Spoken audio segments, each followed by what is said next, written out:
নমস্কাৰ। এই মুহূৰ্তত আমি দিব ওলাইছো আজিৰ গুৰুত্বপূৰ্ণ খবৰ।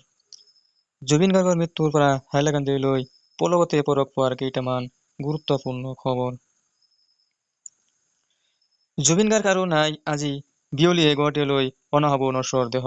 সৰু সজাত ৰখা হ'ব জুবিনৰ নশ্বৰ দেহ। এই ঘোষণা অসমৰ মুখ্যমন্ত্ৰী হিমন্ত বিশ্ব শৰ্মাৰ। গীতিকাৰ সুৰকাৰ সংগীত পৰিচালক দৰদী কণ্ঠ শিল্পী জয়ন্ত হাজৰিকাৰ আজি উফোজাৰ দিন। যাৰ কণ্ঠত মহাচ্ছন্ন প্ৰতিজন সংগীত প্ৰেমী প্ৰাণৰ শিল্পী গৰাকীক উফোজা দিনটোত সকলোৱে শ্ৰদ্ধাৰ সুৰিছে। জুবিন গাৰ্গক শ্ৰদ্ধা জনাই অৰ্ধনমিত কৰা হ'ল আছুৰ মুখ্য কাৰ্যালয়ৰ পতাকা।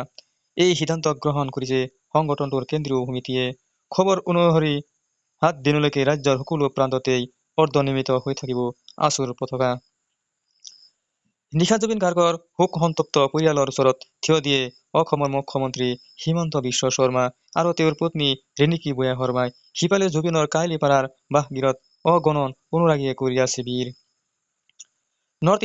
নৰ্থ ইষ্ট ফেষ্টিভেলৰ আয়োজক শ্যামকানু মহন্তৰ বিৰুদ্ধে ক্ষুব্ধ জুবিনৰ অনুৰাগী। ইতিমধ্যে নৰ্থ ইষ্ট ফেষ্টিভেলৰ আয়োজক শ্যামকানু মহন্তৰ বিৰুদ্ধে ৰুজু কৰা হৈছে প্ৰথমটো গোচৰ। নপুৰ বৰা আৰু সুৰজিৎ ডেকাক পুনৰ ৩ দিনৰ CM ভিজিলেন্সৰ জিম্বালৈ প্ৰেৰণ। ইতিমধ্যে নপুৰ বৰাৰ দুৰ্নীতি সন্দৰ্ভত বহু তথ্য লাভ কৰি আছে CM ভিজিলেন্সে। অসমীয়া প্ৰাণৰ শিল্পী জুবিন গাৰ্গৰ মৃত্যুক শোক প্ৰকাশ কৰিছে আলফা হাবিনে। এক বিবৃতি প্ৰকাশ কৰি তেওঁলোকে কয়, জুবিন গাৰ্গ নামে যাৰ পৰিচয়, অসমৰ সংগীত জগতৰ এটি অনন্য নাম জুবিন গাৰ্গ। অসমত সন্দেহযুক্ত ভোটাৰ ভোটাৰ হিচাপে চিহ্নিত বাঙালী হিন্দু আদালতৰ ৰেকৰ্ডত ২ লাখৰ পৰা ২৫,০০০ লোকে হ্ৰাস পোৱা বুলি দাবী কৰিছে অসমৰ মুখ্যমন্ত্ৰী হিমন্ত বিশ্ব শৰ্মাই।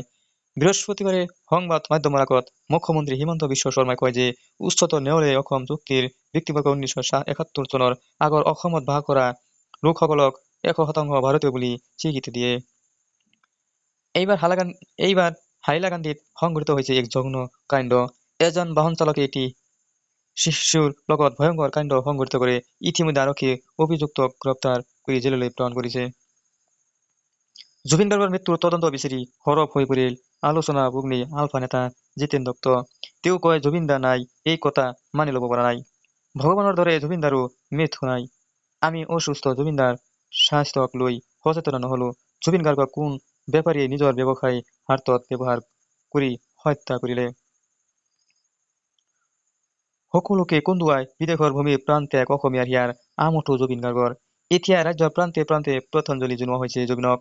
সকলোতে বাজি আছে মায়াভিনী ডিগবৈ নাজিৰঙী টিঙৰ ডিব্ৰু নৈৰ পাৰত অৱস্থিত জুবিন গাৰ্গৰ প্ৰথমটো প্ৰতিমূৰ্তিত শ্ৰদ্ধাঞ্জলি।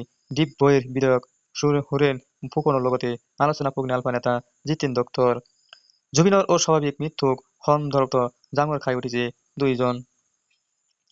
জুবিন গাৰ্গৰ মৃত্যুৰ তদন্ত বিচাৰি সৰব হৈ পৰিল আলোচনাগ্নি আলফা নেতা জিতেন দত্ত। তেওঁ কয়, জুবিন দাৰ নাই এই কথা মানি ল'ব পৰা নাই। ভগৱানৰ দৰে জুবিন দাৰো মৃত্যু নাই। আমি অসুস্থ জুবিন দাৰ স্বাস্থ্যক লৈ সচেতন নহলো। তেওঁ পুনৰ কয়, জুবিন গাৰ্গক কোন বেপাৰীয়ে নিজৰ ব্যৱসায় স্বাৰ্থত ব্যৱহাৰ কৰি হত্যা কৰিলে। জুবিনক ছিংগাপুৰ লৈ নিয়াৰ পূৰ্বে চিকিৎসকৰ অনুমতি আয়োজন সমিতিয়ে লৈছিল নে? গৰিমা শইকীয়া গাৰ্গক কিয় ছিংগাপুৰলৈ আয়োজন সমিতিলৈ যোৱাৰ ব্যৱস্থা কৰা নাছিল? তেওঁ আকৌ কয়, আমি জুবিন দাৰ অন্ত্যেষ্টিক্ৰিয়া লৈ অপেক্ষা কৰিছো। তাৰ হিচাপ আমাক লাগিব। জুবিনক এক প্ৰকাৰ হত্যা কৰা হ'ল। ইয়াৰ আঁৰত কোন ব্যক্তিয়ে জড়িত হৈ আছে আমি মনে মনে নাথাকো।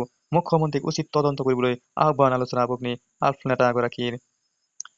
সিফালে জুবিনৰ প্ৰতিমূৰ্তিত শ্ৰদ্ধাঞ্জলি অনুষ্ঠানত আৱেগিক হৈ পৰে বিধায়ক সুৰেন ফুকন। তেওঁ কয়, যাৰ গানে আমাৰ জীয়াই থাকিবলৈ শিকাইছিল, এই মুহূৰ্তত তেওঁৰ বিষয়ে ক'বলৈ ভাষা নাই, শব্দ নাই।